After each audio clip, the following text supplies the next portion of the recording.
ஒரு வீட்டில் அரச மரம் வருது அப்படின்னா அந்த வீடு வந்து கூடிய விரைவில் யாருமற்ற அனாதையாக ஆக போகுதுன்னு அர்த்தம். காம்பவுண்டுக்குள்ள நீங்க எந்த மரம் வைக்க கூடாது அப்படின்னா நாலா பக்கத்துலயும் இப்போ மணி பிளான்ட் வச்சா பணம் வருமா சார்? மரங்கள் வரக்கூடாத இடம், அது எந்த மரமாக இருந்தாலும் மரங்கள் வரக்கூடாத இடம் எதுன்னா ஈசான்யத்துல மரம் வரக்கூடாது. ஸ்ரீ வராகி டிவி மற்றும் RL ஹேண்டிகிராஃப்ட்ஸ் விளக்குக்கடை இணைந்து வழங்கும் வராகியும் நானும் ஆன்மீக நிகழ்ச்சி நாள் 7 நவம்பர் 2025, நேரம் மாலை 5 மணி முதல் வேலூர் ஸ்ரீதலம் ஸ்ரீ வராகி சேஸ்திரம் பீடாதிபதி யாகரிஷி ஸ்ரீ வராக குருஜி அவர்களின் தலைமையில் சிறப்பு ஆன்மீக பேச்சாளர்கள் திருமதி ராஜலட்சுமி சிவசங்கரன், நடிகை தாரணி, நடிகை சாந்தி வில்லியம்ஸ், நடிகை ஜோதிமீனா, பேராசிரியர் முனைவர் லட்சுமி ரவிச்சந்திரன், ஸ்ரீ அரோரா புரொடக்ஷன் விஷ்ணு பிரியா, திருமதி சாரா, இயக்குனர் பாரதி கண்ணன், ஆன்மீக பேச்சாளர் டாக்டர் மாயன் செந்தில்குமார், வராகி உபாசகர் சித்தயோகி பேரம்பலவாணன், ஆன்மீக பேச்சாளர் பத்மபிரியா பிரசாத், இயக்குனர் KVB நவீன், சமூக ஆர்வலர் சாஷா, நடிகை பாலாம்பிகை போன்ற முக்கிய பிரமுகர்கள் நிகழ்ச்சியில் கலந்து கொண்டு வராகியால் வாழ்க்கையில் நிகழ்ந்த மாற்றங்களையும் அற்புதங்களையும் பகிர உள்ளனர். வராகி பக்தர்களும் பொதுமக்களும் கலந்து கொண்டு அன்னையின் அருள் பெறுக. அனுமதி இலவசம், முன்பதிவு அவசியம். தொடர்புக்கு 9367272378 9003887850.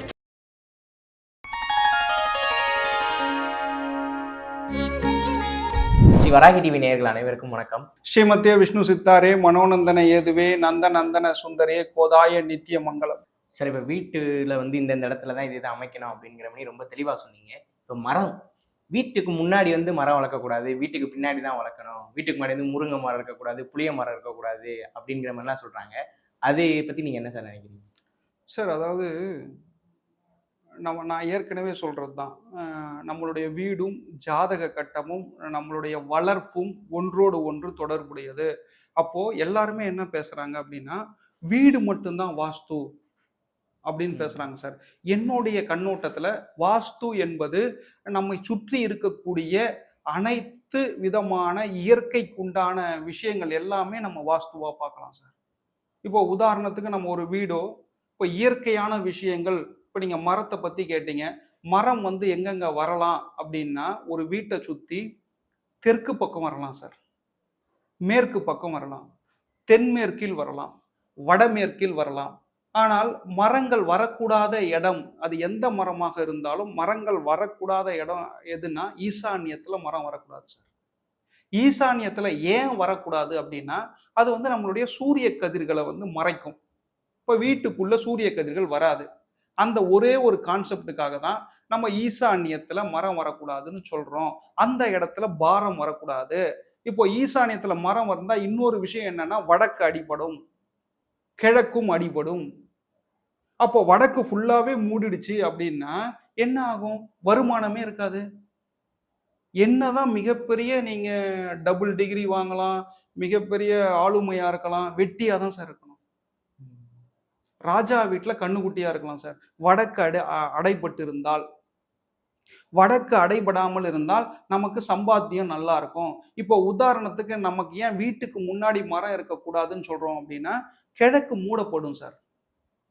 கிழக்கு மூடப்பட்ட வீட்டில் இருக்கக்கூடாது, ஜன்னலாவது இருக்கணும் உச்சத்துல. கிழக்கு மூடப்பட்ட வீட்டில் இருந்தால் என்ன ஆகும் அப்படின்னா குடிகாரர்கள் உள்ளே வருவார்கள். நம்ம வீட்டில் இருக்கக்கூடியவர்கள் யாராவது ஒருத்தர் தண்ணி அடிப்பாங்க சார். கிழக்கு அடைப்பட்ட வீட்டில் நீங்க வேணா செக் பண்ணி பாருங்க, குடிகாரன் எவனா ஒருத்தனாவது இருப்பான், அது எந்த வீட்டில இருந்தாலும் சரி. அப்போ வடக்கும் கிழக்கும் அடைபடக்கூடாது. அதனாலதான் ஈசான்யத்துல மரம் வரக்கூடாது. அப்போ எல்லா மரமும் ஈசான்யத்துல வரக்கூடாதா அப்படின்னா எந்த மரமும் வரக்கூடாது சார். அரச மரம் என்பது ஆண் மரம், நமக்கு வேப்ப மரம் என்பது பெண் மரம். ஒரு பெண் மரம் வேப்ப மரம் வந்து ஈசான்யத்தில் வந்துடுச்சு சார், நான் அதை வந்து மஞ்சள் துணிலாம் கட்டி சாமிலாம் கும்பிட்டுட்டு இருக்கேன் சார். இப்போ திடீர்னு வந்து அது இருக்கக்கூடாது சார் சொல்கிறீங்களே சார் அப்படின்னா இருக்கக்கூடாது, அவ்வளோதான். நீங்கள் சுவாமியாக பார்க்குறீங்க, நான் வந்து வாஸ்துவாக பார்க்குறேன். செங்கல் சிமெண்டால் செய்த தவறை செங்கல் சிமெண்டால தான் சரி பண்ண முடியும் சார். அப்போ ஈசான்யத்தில் ஒரு பெண் மரம் வந்து இருக்குது அப்படின்னா, ஒரு வேப்ப மரம் இருக்குன்னா அந்த வீட்டில் இருக்கக்கூடிய ஆண்மகங்களை வெட்டியாக வச்சிருக்கோம், ஒரு அடிமையாக வச்சிருக்கோம். அவன் வந்து பெண்களுக்கு ஒரு ஹேண்ட்பேக்காக இருப்பான் sir. No use at all. அப்போ ஈசான்யத்தில் எந்த மரமும் வரக்கூடாது. வேற என்னென்ன மரம் வச்சுக்கலாம் சார்? அப்படின்னா ஈசான்யத்துல நீங்க வந்து துளசி மாடம் வைக்கக்கூடாது. அப்ப ஈசான்யத்துல என்ன வைக்கலாம்? எதுவுமே வைக்கக்கூடாது சார். காலியா இருக்கணும் சார் மரம். மரமே அங்க இருக்கக்கூடாது சார். கிழக்கு பக்கமும் மரம் இருக்கக்கூடாது சார்.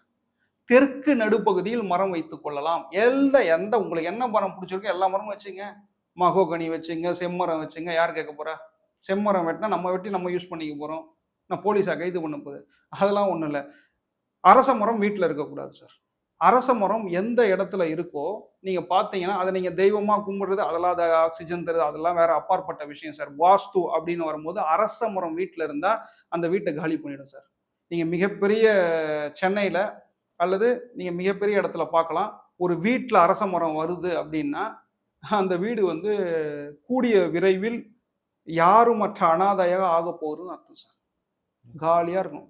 எந்த ஒரு பரபரப்பா இருந்த இடத்துல ஒரு அரச மரத்தை நம்ம கவனிக்காம விட்டுட்டோம் அப்படின்னா அது வளர்ந்து விருட்சமாகும்போது அந்த இடமானது வந்து அமைதியாகிவிடும்.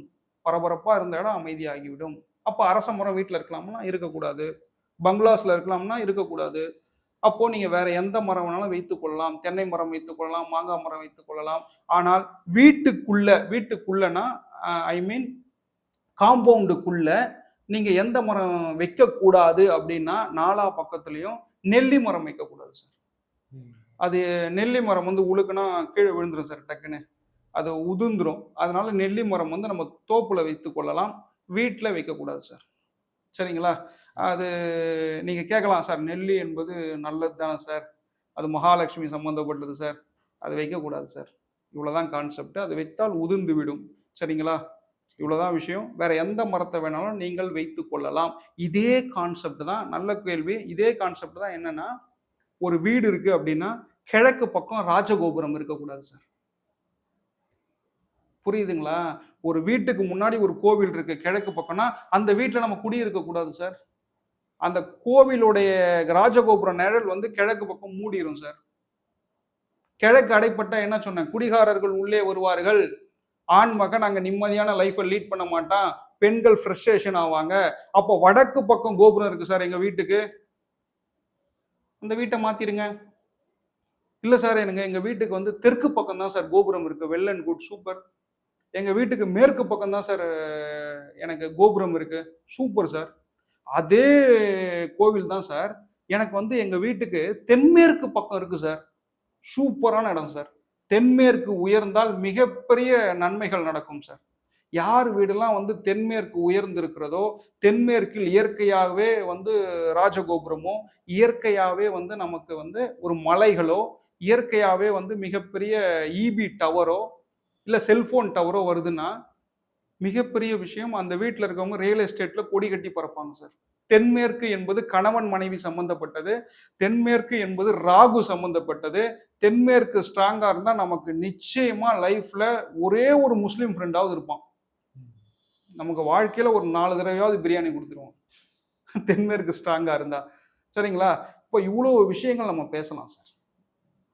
கனெக்ட் பண்ணி நம்ம பேசலாம். அப்போ மரங்களுக்கும் கோவில் கோபுரங்களுக்கும் இவ்வளவு தொடர்புண்டு. வீடு என்பது சாதாரண விஷயம் இல்லை. நம்மளுடைய உடம்புல என்னென்ன அங்கங்கள் இருக்கோ அதே தான் வீடும். எந்தெந்த இடத்துல தவறு பண்ணா அந்தந்த இடம் அஃபெக்ட் ஆகும். இவ்வளவுதான் சார் கான்செப்ட். சார், இப்போ நீங்க சொன்னீங்க கிழக்கு பக்கம் இருக்கிற கோபுரம் வந்து வீட்டுக்கு பக்கத்துல இருந்தா நல்லது இல்லை, அங்க ஆண்மகன் வந்து இதா இருப்பாங்க அப்படின்னு சொன்னீங்க. எனக்கு தெரிஞ்ச ஒரு வீடு இருக்கு. ஆனா அந்த வீட்டுல இருக்கவங்க நல்ல பணக்காரங்களா, நல்ல செல்வ செழிப்போட தான் இருக்காங்க. அதுக்கு என்ன ரீசன் சார்? நல்லது சார். கிழக்கு பக்கம் வீடு கிழக்கு பக்கம் ராஜகோபுரம் இருந்து அவங்க செல்வ செழிப்பா இருக்காங்க அப்படின்னா நீங்க சொல்ற வாதம். ஆனால் வந்து என்னை பொறுத்த வரைக்கும் அது வந்து மூதாதையர்களுடைய பிளெஸிங்ஸா இருக்கலாம் சார். அவங்க நல்லா இருப்பாங்களா அப்படின்ற கான்செப்டுக்குள்ள நான் போகல. அது தவறுனா தவறு. அந்த இடத்துல நிச்சயமாக தவறான பணம் வந்து உள்ள விளையாடும் சார். நான் ஓப்பனாகவே சொல்கிறேன். தவறான பணமானது உள்ள விளையாடும். இப்போ தெரியாது. அதோடைய பிரச்சனைகள் வந்து பின்னாடி தான் சார் தெரியும். நான் பயமுறுத்துறதுக்குலாம் சொல்லலை. நான் வந்து I'm a B computer science engineer, MTech computer science. எனக்கு வேலை கிடைக்கல. ஏன் கிடைக்கலன்னு நான் ரிசர்ச் பண்ணேன். எனக்கு சைதாப்பேட்டில் வீடு இவ்வளவும் இருந்தும் எனக்கு வேலை கிடைக்கல. நிறைய எனக்கு ஃப்ரெண்ட்ஸ் உண்டு. ஏன்னா எங்கள் வீட்டில் ஈசான்யத்தில் படிக்கட்டு பாரம் அதே ஈசான்யத்துல மேல ஓவர் ஹெட் டேங்க். அப்படி இருந்தா யாருக்குமே வேலை கிடைக்காது சார். சரிங்களா? எங்க வீடு வந்து கிழக்கு லைட்டா மூடப்பட்டிருக்கும். ஜன்னல்லாம் இருக்கு. ஆனா எங்க வீட்ல வந்து காம்பவுண்ட் வந்து கிடையாது சார். இவ்வளோ ப்ராப்ளத்தையும் நான் ஒரு ஆள் ஃபேஸ் பண்ணதுனால, என்ன மாரி நெறைய பேர் ஃபேஸ் பண்ணத நான் பார்த்ததுனால தான் இந்த வாஸ்து ஃபீல்டுக்குள்ள வரேன். எ எங்களுடைய மெயின்ல இருக்கக்கூடிய சைதாப்பேட்ல இருக்கக்கூடிய வீட விக்கிறேன். என்னுடைய லைஃப் வந்து ஸ்டார்ட் ஆகுது சார். சரிங்களா? அப்போ தவறான பணம் வந்து உள்ள விளையாடுது. இன்னொரு விஷயம் சொல்றேன். வாஸ்துவிற்கும் பணத்திற்கும் சம்பந்தம் கிடையாது. அ டாஸ்மார்க்ல வாஸ்து பார்க்குறாங்களா? கிடையாது. பணம் கொட்டுது இல்லையா? அப்போ மன நிம்மதிக்கு தான் சார் வாஸ்து. அவங்க ஜாலியா இருக்காங்க அப்படின்னு நீங்க சொல்றீங்க. கிழக்குல கோபுரம் இருந்து. இழப்புடன் கூடிய வெற்றி, இழப்பு இல்லாமல் கூடிய வெற்றின்னு ஒண்ணு உண்டு. நான் இழப்பு இல்லாமல் கூடிய வெற்றிய பத்தி நான் பேசிக்கிட்டு இருக்கேன். நீங்க இழப்புடன் கூடிய வெற்றிய பத்தி பேசிக்கிட்டு இருக்கீங்க. எது நல்லதுன்னு நீங்க சாய்ஸ் இஸ் யுவர்ஸ் சார்.